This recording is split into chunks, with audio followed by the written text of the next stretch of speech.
Welcome back students. Today we will start the next chapter, that is the animal kingdom. Animal kingdom में हम दो topic में इस chapter को cover करेंगे. First one is basis of classification. Basis of classification, किस base पे animals को क्लासिफाई किया जाता है. And the second one is animal classification. और क्लासिफिकेशन स्कीम क्या है, कितने पार्ट्स के अंदर डिवाइड किया गया है. बेसिस ऑफ क्लासिफिकेशन मतलब वो कौन से फीचर्स हैं जिसके बेस पे एनिमल को वेरियस कैटेगरीज में डिवाइड किया जाता है, और उसके बाद वो वेरियस कैटेगरीज कौन कौन सी हैं, उनके बेसिक फीचर्स क्या है, वो सारे हमें स्टडी करने हैं. तो सबसे पहले हम इंट्रोडक्शन की बात करते हैं. तो जो एनिमल्स है, there is a vast varieties of animals found around us. हमारे चारों तरफ काफी ज्यादा तरह के ऑर्गेनिजम्स देखने को मिलते हैं. There are a million of species of animals around us.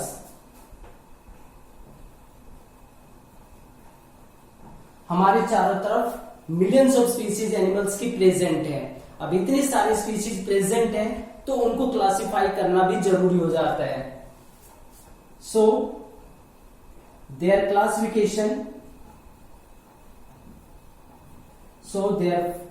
Classification into convenient categories become essential. इसलिए इनको क्लासिफाई करना जरूरी हो जाता है. इसके अलावा क्लासिफाई करने से एक बेनिफिट ये मिलता है कि जो न्यूली डिस्कवर्ड स्पीसीज है उसको एक सही पोजीशन असाइन की जा सकती है.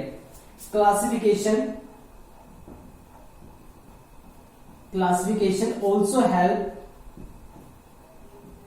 also helps in assigning a systematic position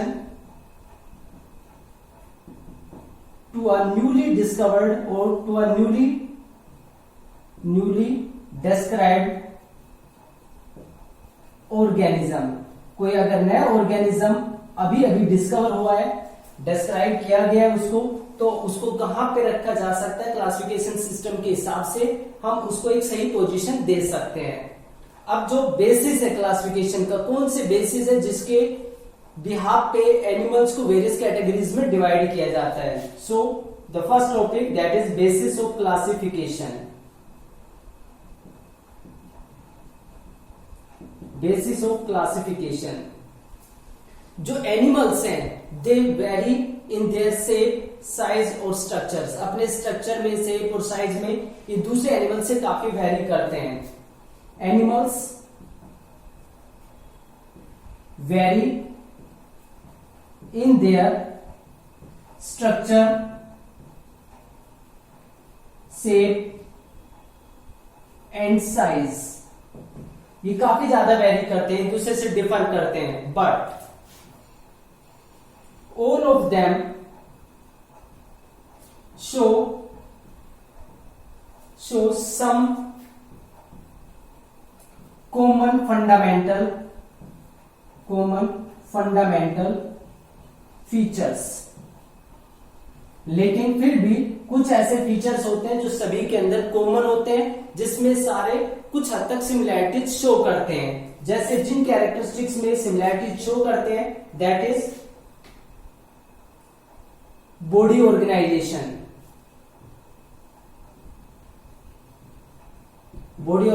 that is the organization of sales.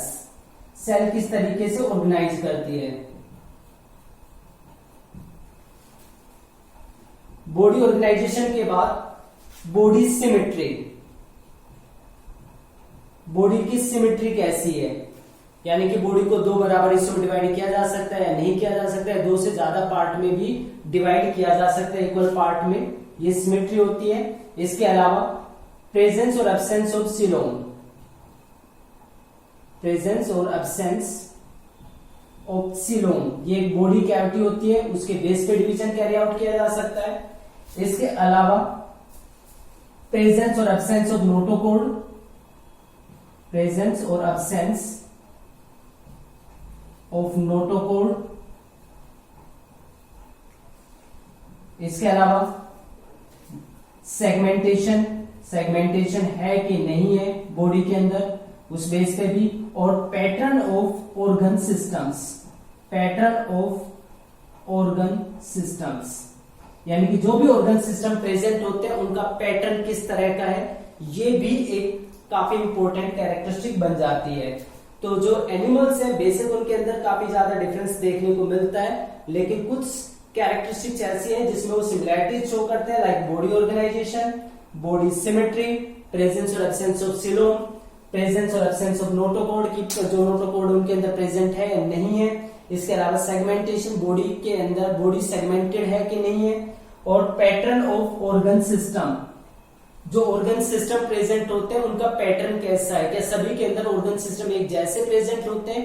तो ये कुछ फीचर्स है जिसके बेस पे एनिमल्स को क्लासिफाई किया जाता है। अब इन्हीं बेसिस ऑफ क्लासिफिकेशन को 1 बाय 1 स्टडी करते हैं और देखते हैं कि कितना डिफरेंस उनके बीच में एग्जिस्ट करता है और कितनी सिमिलैरिटीज आती है।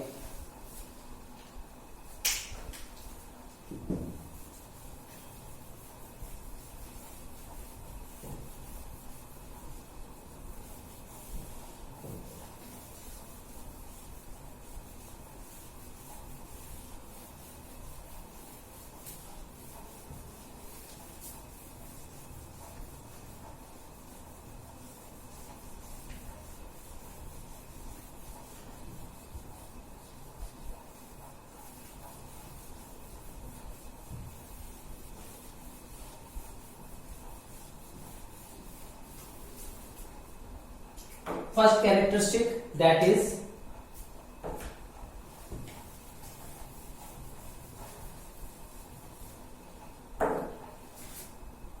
body organization.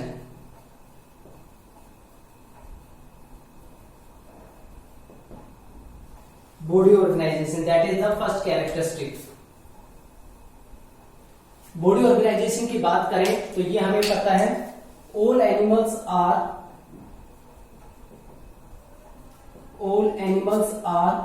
multicellular. जितने भी एनिमल्स हैं सभी के सभी मल्टी सेल्यूलर होते हैं, मीन्स बहुत सारे सेल से बने होते हैं। कोई भी एनिमल ऐसा नहीं है जो यूनिसेल्यूलर हो, तो सारे एनिमल्स मल्टी सेल्यूलर होते हैं। तो क्या फिर सभी के अंदर जो सेल्स है वो एक ही तरीके से ऑर्गेनाइज होती है? But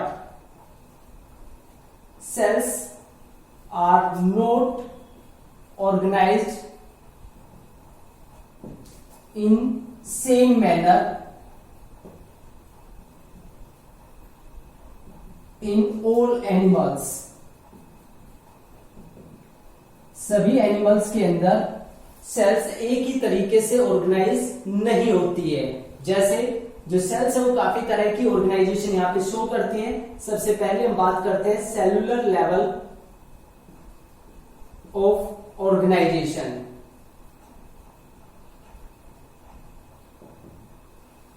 Cellular level of organization. In some animals,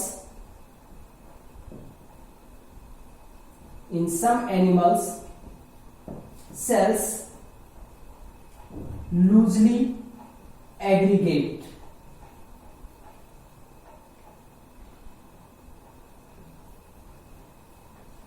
In some animals, cells loosely aggregate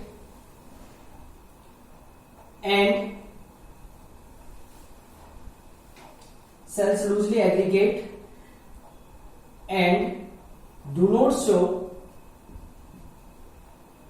any tissue formation. और कोई टिश्यू फॉर्मेशन नहीं होता है, सिर्फ सेल्स एग्रीगेट होती हैं, इकट्ठा हो जाते हैं, सारी सेल्स अपना काम खुद ही करते हैं।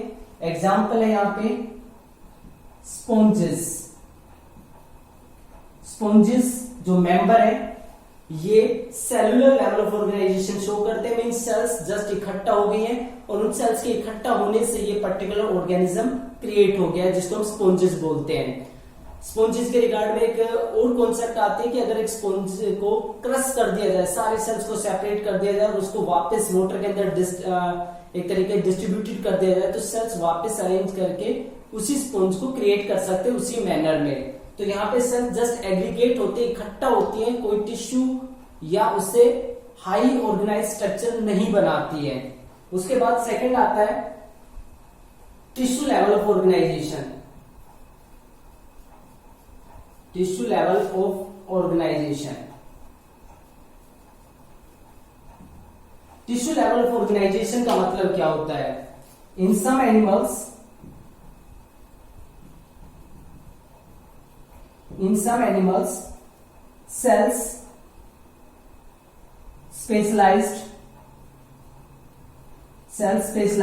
to perform a particular function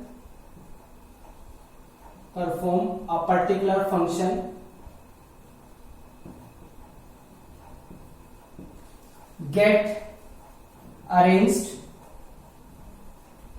in group or groups cold tissues. यहां पे जो सेल्स हैं जो एक जैसा काम करते हैं, वो एक जैसा काम करने वाली सेल्स एक ग्रुप बना लेती हैं और उस ग्रुप को बोला जाता है टिश्यू। तो यहाँ पे टिश्यू लेवल ऑफ ऑर्गेनाइजेशन होती है और जब टिश्यू लेवल बन जाता है तो some sort of division of labour होता है, मीन्स काम का बंटवारा हो जाता है कि किस ग्रुप को क्या काम करना है, दूसरे ग्रुप ऑफ सेल को क्या काम करना है। सो these organisms show division of labor। यहां पे काम का बंटवारा शुरू हो जाता है। जिन ऑर्गेनिज्म के अंदर टिश्यू लेवल ऑफ ऑर्गेनाइजेशन होती है उसके एग्जांपल है सिलेंट्रेट्स, टीनोफोर्स या टीनोफोरा। इसके अलावा सिलेंट्रेट्स और टीनोफोरा ये इसके एग्जांपल है जिनके अंदर tissue level of organization generally देखने को मिलती है। उसके बाद थर्ड आता है organ level of organization. Organ level of organization, organ level of organization ये इससे हायर ऑर्गेनिजम्स में मिलता है। यहाँ पे जो टिश्यूज हैं वो अपने आप को ऑर्गेनाइज कर लेते हैं एक पर्टिकुलर फंक्शन परफॉर्म करने के लिए, जिसको हम बोलते हैं organ. In some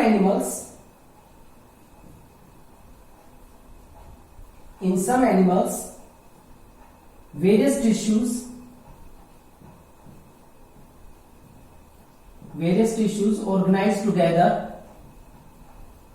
organize together to form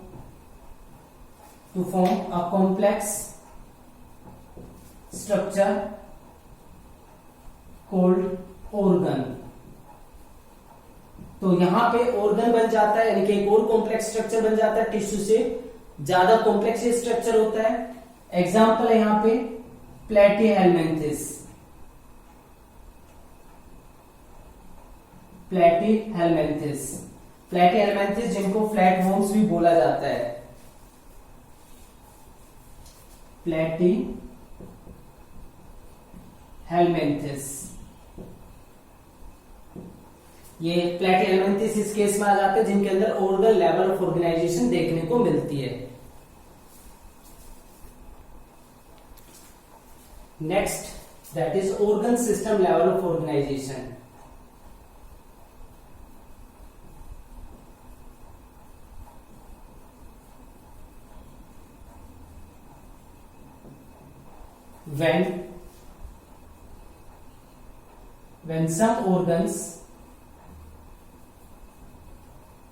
when some organs coordinate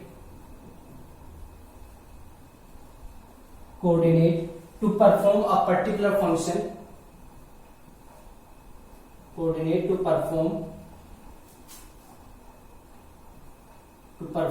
particular function,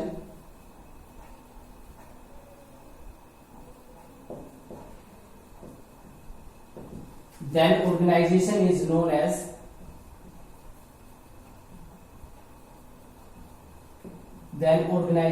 is known as organ system level of organization। तो उसको organ system level of organization बोलते हैं।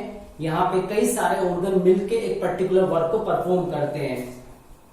एग्जाम्पल्स इन एनिमल्स के अंदर organ system level of organization होती है, like Annelida जिसमें अर्थवोम आते हैं, आर्थ्रोपोडा जिसमें कॉकरोच वगैरह आते हैं, और ह्यूमन बींग्स, ह्यूमंस एटसेट्रा, इन सब के अंदर organ system level of organization होता है। अब जिनके अंदर organ system level of organization होता है, जिनके अंदर ऑर्गन बने होते हैं, ऑर्गन सिस्टम बने होते हैं, तो क्या उनके अंदर जो ऑर्गन सिस्टम है, सारे ऑर्गन सिस्टम एक जैसा पैटर्न शो करते हैं या उनके पैटर्न में भी डिफरेंस होता है? Pattern of organ systems, organ system का जो पैटर्न होता है, यानी कि जो ऑर्गन सिस्टम होता है वो भी सभी एनिमल्स के अंदर एक जैसे नहीं होते, इसके अंदर भी डिफरेंस देखने को मिलता है। अब जैसे क्या डिफरेंस देखने को यहां पे मिलता है? First, digestive system.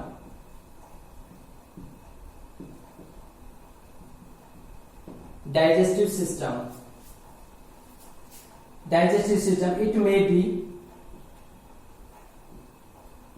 it may be incomplete or complete।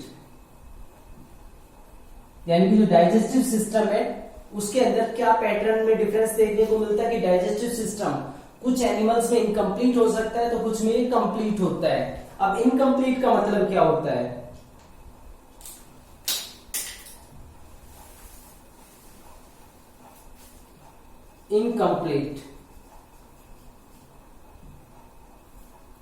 Incomplete का मतलब होता है when there is a single opening,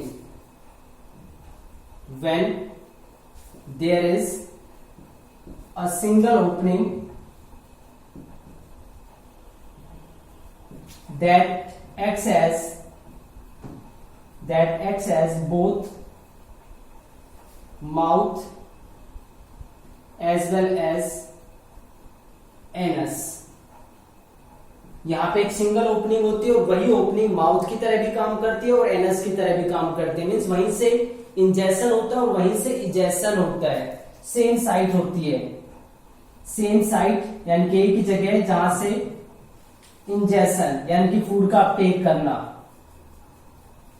और इजेक्शन जो वेस्ट है उसको बॉडी से बाहर निकलना, अगर एक ही साइट होती है तो ऐसे केस में उसको हम बोलते हैं इनकम्प्लीट डाइजेस्टिव सिस्टम। जैसे कि होता है एग्जांपल प्लेटीहेलमिन्थेस। प्लेटीहेलमिन्थेस में ऐसा होता है, सिलेंट्रेट्स के अंदर ऐसा होता है। तो प्लेटीहेलमिन्थेस में सिंगल ओपनिंग होती है। उसके बाद सेकेंड टाइप आता है complete digestive system.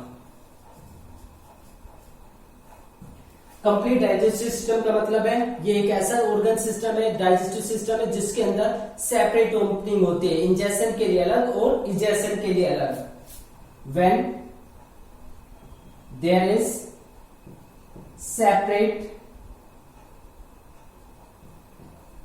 Separate opening both for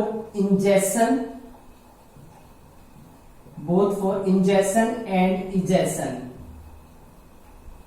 injection यानी कि फूड को अपटेक करने के लिए माउथ होता है और इजेक्शन के लिए एनस होता है। यानी कि अलग अलग ओपनिंग जब प्रेजेंट होती है तो ऐसे डाइजेस्टिव सिस्टम को बोलते हैं complete digestive system.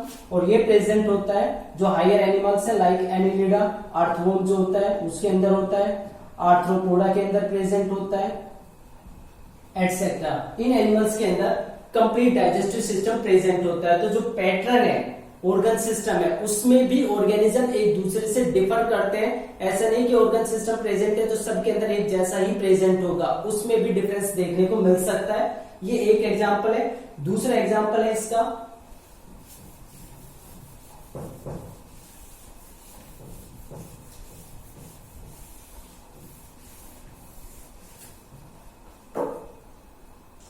Blood circulatory system.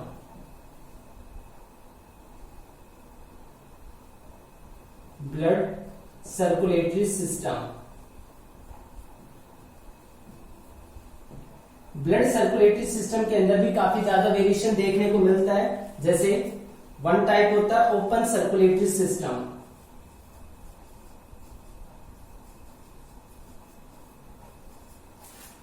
Open circulatory system.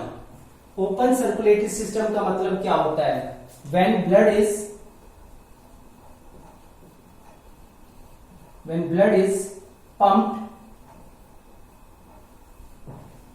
is pumped out of heart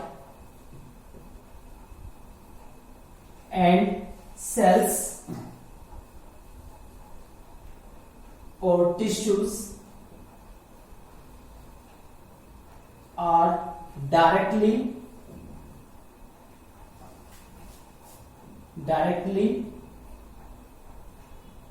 bathed in blood. Directly bathed in blood. Example, arthropoda.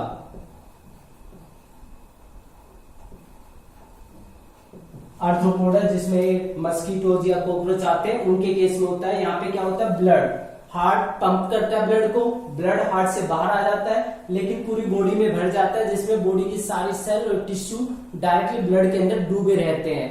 तो ऐसी कंडीशन को बोलते हैं incomplete circulatory system.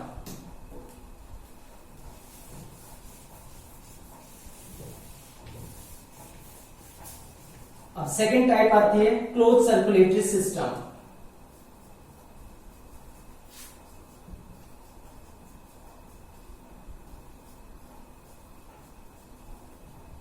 Closed circulatory system. When